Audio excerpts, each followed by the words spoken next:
Morning SS family, welcome back to the channel SS uncut. কেমন আছো তোমরা সবাই? আশা করবো প্রত্যেকে খুব ভালো আছো, আমরাও বেশ ভালো আছি। আজকে তৃতীয়া, তো তোমাদের প্রত্যেককে জানাই শুভ তৃতীয়া। যদিও আজকে আমার সাজগোজ দেখে মনে হচ্ছে আমি পুরো প্যান্ডেল হপিং, পুরো পুজো ভাইবস, বাট সেরকমটা নয়। এখন যাচ্ছি আমি শ্যামবাজার, লাস্ট মিনিট কিছু আমার জুয়েলারি কেনার আছে। তো তাই জন্যই সৌরভকে বললাম যে তাহলে চলো জুয়েলারিগুলো কিনে তোমাকে আমি একটু ট্রিট দিচ্ছি, তা না হলে সৌরভ তো আসবে না। তো সেই কারণে ট্রিটের লোভে আমি সৌরভকে নিয়ে যাচ্ছি একটু শ্যামবাজার। বাট বেরোলাম, দেখছি মেঘ করে আছে, আর কালকে তো কলকাতার যা কন্ডিশন হয়েছে সেটা আর বলার উপায় নেই। মানে প্রত্যেকটা জায়গা পুরো জলমগ্ন ছিল। হ্যাঁ, অবশ্যই মন খারাপ হয়ে গেছিলো, পুজোর আগে প্রত্যেকেরই মন খারাপ হয়ে গেছিলো। বাট কালকে থেকেই দেখলাম যে ওয়েদারটা একদমই চেঞ্জ হয়ে গেছে, জল তো নেমে গেছে, নিউজেও সেরকমই দেখাচ্ছে। তো তোমরা সবাই ঠিক আছো কিনা আমাকে জানিও। অনেক জায়গায় কারেন্ট ছিল না, ইনফ্যাক্ট আমি বলবো সাউথে বেশি হয়েছে। আমাদের নর্থে বৃষ্টি হয়েছে বাট তুলনামূলক কম, তাই জন্য তোমরা তো জানি নর্থে বিশাল জল দাঁড়ায়, বাট সাউথের মতন কিন্তু জল এবারে নর্থে দাঁড়ায়নি। তো যাই হোক, চলো বেরোনো যাক। বেরিয়েও গেছি, এখন একটু ট্রাফিক পেয়েছি, এখন বেজেছি 12:30। আমার মনে হচ্ছে ওই শ্যামবাজারেরই জ্যামটা অলরেডি এখান থেকে আমরা পাওয়া স্টার্ট করে দিয়েছি।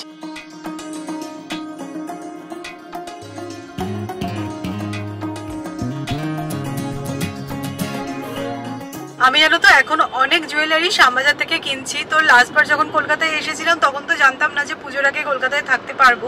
তো সেই সময় গিয়ে কিছু জুয়েলারি আমি কিনে নিয়ে গেছিলাম।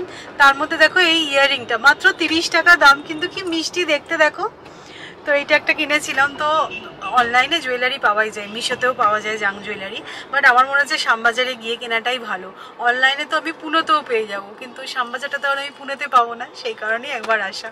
এটা চাইছিলাম না, সেটাই ঠিক হলো। বেশ বড় বড় ফোঁটা পড়ছে বৃষ্টির, তবে আকাশের অবস্থা দেখে মনে হচ্ছে না যে এটা কন্টিনিউ হবে। দেখা যাক, এখন কিছু ভরসা নেই। কি বলবো, মানে কালকের পর থেকে না বৃষ্টি নিয়ে আতঙ্ক হয়ে গেছে প্রত্যেকের। পুজোর সময় কলকাতায় থাকার ইমোশনটাই একদম আলাদা। শ্যামবাজারের দুদিকে দেখো এরকম প্ল্যাকার্ড লাগানো হয়ে গেছে, পুরোপুরি পুজো পুজো ভাইবস। বৃষ্টিটা কমে গেছে, মোটামুটি একটা ভালো জায়গায় পার্কিংও পেয়ে গেছি। হ্যাঁ, এই সময় আসার মেন উদ্দেশ্যটা হচ্ছে ওটাই। এটা আগের দিন যখন আমরা এসেছিলাম দেখেছিলাম সাংঘাতিক ভিড় ছিল, গাড়ি নিয়ে আসা সম্ভব হতো না, বাট এই সময় এসেছি গাড়িটা ঠিকঠাক জায়গায় রাখতে পেরেছি।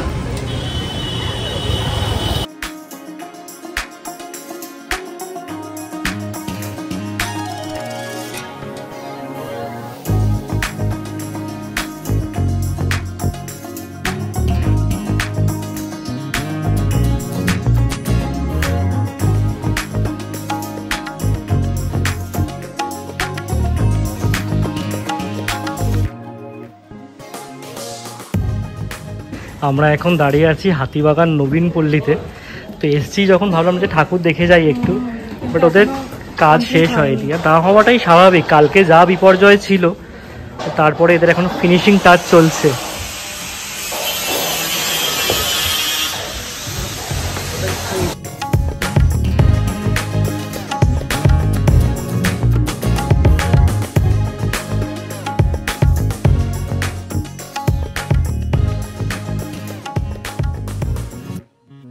তো বলা যেতে পারে অফিসিয়ালি 2025-এর প্রথম প্যান্ডেল ভিজিট করলাম আমরা, তাই তো? হাতিবাগান নবীন পল্লী, যদিও এখন ওপেন হয়নি, বাট আমার এক কৃষ্ণমশাই আছে এই ক্লাবেরই মেম্বার, ওনাকে কল করেছিলাম, তো উনি বলে দিলেন। ভেতরে ঢুকে দেখলাম, কাজ এখনো যদিও কমপ্লিট হয়নি। সবাইকে ঢুকতেই দিচ্ছে না, এই সমস্যার জন্য আমরা ঢুকতে পারলাম। অ্যাকচুয়ালি এনারা আর কি 1942-তে ইন্ডিয়াতে যে কুইট ইন্ডিয়া মুভমেন্ট হয়েছিল সেটাতেই ট্রিবিউট করে তুলে ধরেছে আর কি। মাতঙ্গিনী হাজরা হচ্ছে যে মেন ক্যারেক্টার, যাকে ট্রিবিউট জানিয়েছে। বেশ ভালো, আলো টালো জ্বললে অবশ্যই আরও বেশি ভালো লাগবে। বাট সব কিছুরই প্রোজ অ্যান্ড কনস আছে। আলো জ্বললে ভিড় হবে, আলো ছাড়া ভিড় কম। না, আমরা এদিকে এসেছিলাম তাই জন্য মনে হলো যে একবার দেখি। তবে কমপ্লিট হয়নি, আমি যা বুঝি বৃষ্টির জন্যই।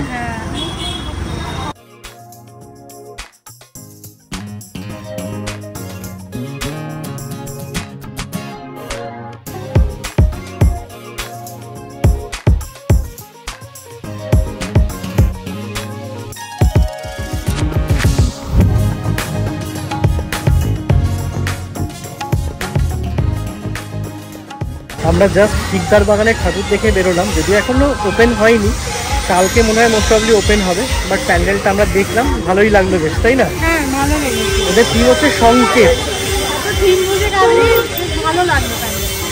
আর উপরে যেটা করেছে কাক, আমার মনে হলো ওই যে নুড়ি ফেলে জল তোলার, দুটো ঠাকুর দেখা হয়ে গেল।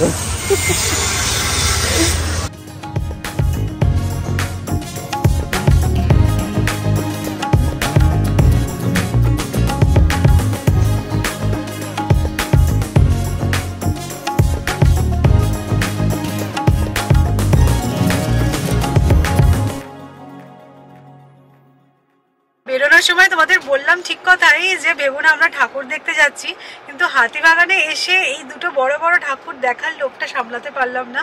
তো আমাদের তৃতীয়া থেকেই কিন্তু প্যান্ডেল হপিং স্টার্ট হয়ে গেল। আমি সৌরভ অ্যাকচুয়ালি ভীষণ ঠাকুর দেখতে পছন্দ করি। আমি তো ছোটবেলা থেকে মানে বাবার সাথে বেরিয়ে বেরিয়ে কাউন্ট করতাম, মানে সেঞ্চুরি করতে হবে ঠাকুর দেখা। ছোটখাটো যা ঠাকুর আছে সব গুনতাম, গুনে সেঞ্চুরি করতাম। এই বছর অ্যাটলিস্ট হাফ সেঞ্চুরি করতে হবে। একদম তৃতীয়া থেকে শুরু করেছি তো হয়ে যাবে। থেকে শুরু করেছি, আমাদের একদিন অনলাইন ঠাকুর দেখারও প্ল্যান হয়ে গেছে অলরেডি, শুধু বৃষ্টিটা না হোক। মানে এটা সবার জন্যই আমি প্রে করছি। আমরা ফু দিয়ে সরিয়ে দিয়েছি নিম্নচাপ। তো আমাদের কেনাকাটাও হয়ে গেছে। সৌরভের একটা চোস্ট কেনার ছিল পাঞ্জাবির সাথে পরার, তো ওটাও কিনে নিলাম। আমি তো অনেক সুন্দর সুন্দর জুয়েলারি পেয়েছি, ওই সময় আর ভিডিও করা হয়নি, বাট ওই দোকানটায় এত সুন্দর সুন্দর রেপ্লিকা জুয়েলারি ছিল, তো অনেক কিছু কিনেছি। এবার খুব জোর খিদে পেয়ে গেছে, এবার গিয়ে খাবো। যেহেতু সৌমি ট্রিট দিচ্ছে তাই জন্য কোথায় খাবো সেই ডিসাইডটা আমি করেছি। তো আউদে খাবো, অনেকদিন ধরে আউদের বিরিয়ানি খাওয়ার ইচ্ছা ছিল, বাট খাওয়া হচ্ছিল না। আমাকে পুরোতে থাকতেই বলে যে যাবো যখন খাবো একবার। মনে হয় যে ওই ডিবাপি নইলে আর্সেলান এগুলোই খাওয়া হয়েছে, আউটটা খাওয়া হয়নি। তো গিয়ে একবার খেয়ে আসবো, প্রথমবার আমরা যাচ্ছি। তবে সবচেয়ে ভালো যে জুয়েলারির দোকানটায় সৌমি গেছিল, সেখানে যেটা আমার সবচেয়ে ভালো লেগেছে যে ওরা আমাদের মতো ছেলেদের কথা মাথায় রেখে আর কি একটা টুলের ব্যবস্থা করেছিল। বাইরে একটা টুল ছিল, সৌরভ বসেছিল, আমি ঠান্ডা মাথায় বসে বসে যা করছো করো, আমি বসার জায়গা পেয়ে গেছি, আর কিছু চাই না। সিগনালে গাড়ি দাঁড়ালে এই যে বাদাম আর লজেন্স নিয়ে যে বিক্রি করতে আসে না, তো আমার এই লজেন্স গুলো খেতে খুব ভালো লাগে। এখন আমার দাম বেড়ে গেছে, 10 টাকা করে প্যাকেট, একটা নিলাম।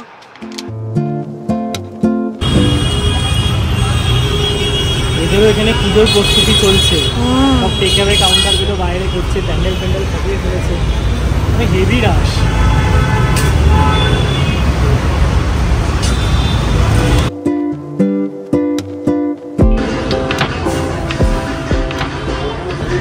আমাদের বাড়ির সামনে পাইক পাড়াতে এই হাউসটা খুলেছে প্রায় বছর দুয়েক হয়ে গেল, আমাদের আশাই হয়নি কোনোদিন। যতবারই এদিক দিয়ে আসা যাওয়া হয় সৌরভ বলে একবার আসবে, আসা আর হয় না। অ্যাম্বিয়েন্সটা খুব সুন্দর, ছোট বাট অ্যাম্বিয়েন্সটা সুন্দর। তো আমাদের অর্ডার দেওয়া হয়ে গেছে বিলটি কাবাব আর তার সাথে বিরিয়ানি।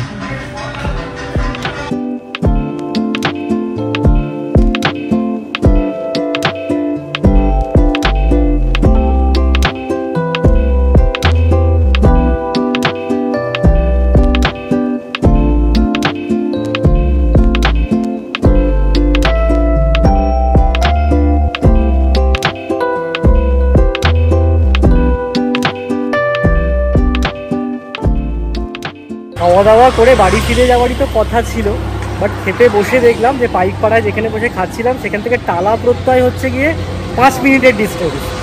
তো মনে হলো যাই গিয়ে একবার ঘুম মেরে আসি, ওপেন হয়েছে কিনা জানি না, আর টালা প্রত্যয় তো আমার কোনো মেশোমশাইও নেই যে ঢুকিয়ে দেবে।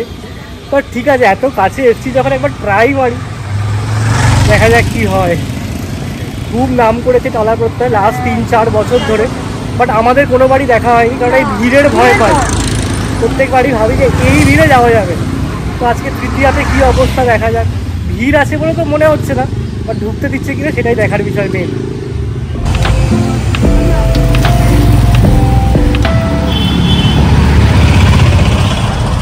কত বর্ষের টালা প্রত্যয়?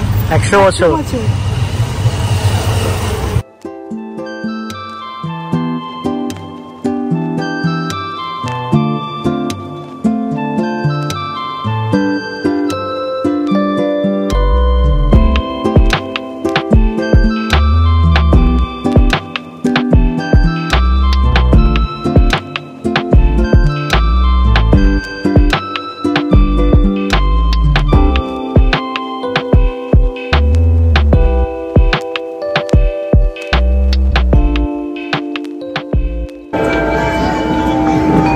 ভালো ভিড়।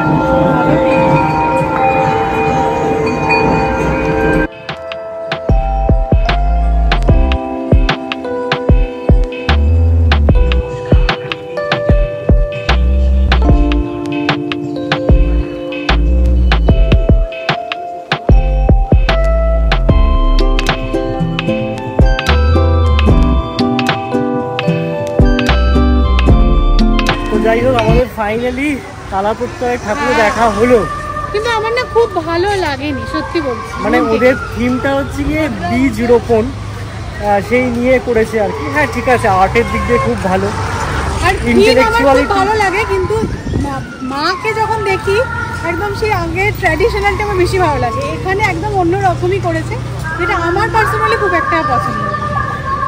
যাই হোক দেখা হয়ে গেছে আমাদের।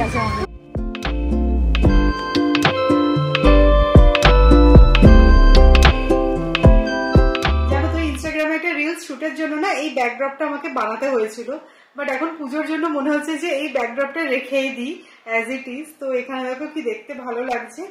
তো সেদিনকে তাড়াহুড়োর মধ্যে আমি অনলাইনে এই আর্টিফিশিয়াল গাঁদা ফুলের মালাগুলো আনিয়েছিলাম। ভালো লাগছে কিন্তু দেখতে, খুব সুন্দর লাগছে এই জায়গাটা।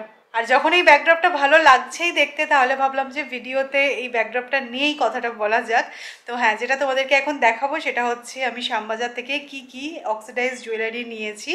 খুব ভালো ওই দোকানটায় আমি মানে রেপ্লিকা জুয়েলারিগুলো সত্যি খুব চয়েসেবল ছিল। বাট এখন যেহেতু পুজোর শেষ হয়ে গেছে, এখন আর যেও না, খুব ভালো আর কালেকশন নেই, ওরা নিজেরাই বলছে। আর সত্যি আজকে না হাতিবাগানে গিয়ে একটা জিনিস খুব খারাপ লাগলো, কালকে যে অত বৃষ্টি হয়েছে না, ওদের এত ক্ষতি হয়েছে না, আমরা নিজেরা দেখতে পাচ্ছি। মানে যত মানে হকার্সে যা হয় জামা টামাগুলো তো ওরা ওই ফুটের নিচটাতেই স্টোর করে রাখে, সমস্ত ভিজে গেছে। ওরা বলছে আমাদের কয়েক লাখ টাকার মাল নষ্ট হয়ে গেছে, এরকমই সবাই বলছে। আর মানে ওদের ফেসগুলো দেখে খুব খারাপ লাগছিল। তো যাই হোক, আবার সব কিছু নর্মালাইজ ডেফিনেটলি হয়ে যাবে। বাট কালকের মানে আমার তো মনে হয় শ্যামবাজার, হাতিবাগান, গড়িয়াহাট, প্ল্যানেট সব জায়গারই একই অবস্থা। তো এটা পুজোর আগে এটা না হলেই হতো হয়তো।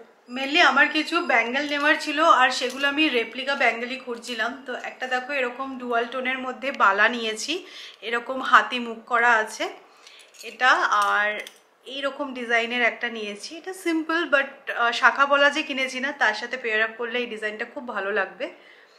আর দেখো এরকম গিনি বসানো এরকম একটা নিয়েছি, এটা আর কি ক্যাজুয়াল ওয়্যারের জন্য খুব ভালো। কয়েকটা নেক পিস নিয়েছি, তার মধ্যে এইটা তো আমার ভীষণ পছন্দ হয়েছে, একদম অন্যরকম দেখতে। এই নেক পিসটা একটুখানি লংয়ের মধ্যে, আর এর সাথে না ম্যাচিং ইয়াররিংসও আছে, এই যে এরকম দেখতে। তো এটা আমার এক দেখায় পছন্দ হলো। এগুলো রেপ্লিকার মধ্যেই, আমি যা যা জুয়েলারি আজকে নিয়েছি সবই রেপ্লিকার মধ্যেই নিয়েছি। এগুলো না হাতিবাগানে অনেকটাই রিজনেবল প্রাইসে তোমরা পাবে। আমি তো গড়িয়াহাটেও গেছিলাম, বাট আমার একটু হাই প্রাইস মনে হয়েছিল। নেক্সট এই নেক পিসটা দেখো, এটা আমি নিয়েছি ডুয়াল টোনের মধ্যে। যেহেতু তোমাদেরকে দেখালাম না যে ওই রেপ্লিকা একটা আমি বালা নিয়েছি ডুয়াল টোনে, তাই ভাবলাম যে এরকম একটা নেক পিসও নিয়ে নেওয়া যাক, তাহলে সুন্দরভাবে পেয়ার করে পরতে পারবো। আর ওটার সাথেই ম্যাচিং করে দেখো আমি ডুয়াল টোনের এই ফিশ মোটিভের একটা ইয়াররিং নিয়েছি। খুব বেশি বড় নয়, একদম ছোটোর মধ্যেই নিয়েছি, আমার এটাও বেশ ভালো লাগলো। আর ম্যান্ডেটারি এরকম একটা ঝুমকো ইয়াররিং নিয়েছি, এটাও বেশ সুন্দর লাগলো দেখতে। আর দেখো এই দুটো ফিঙ্গার রিং নিয়েছি। এই টাইপের রিংগুলো তো আমার কাছে আছেই, বাট এইটা না একটু অন্যরকম লাগলো স্টোনের মধ্যে।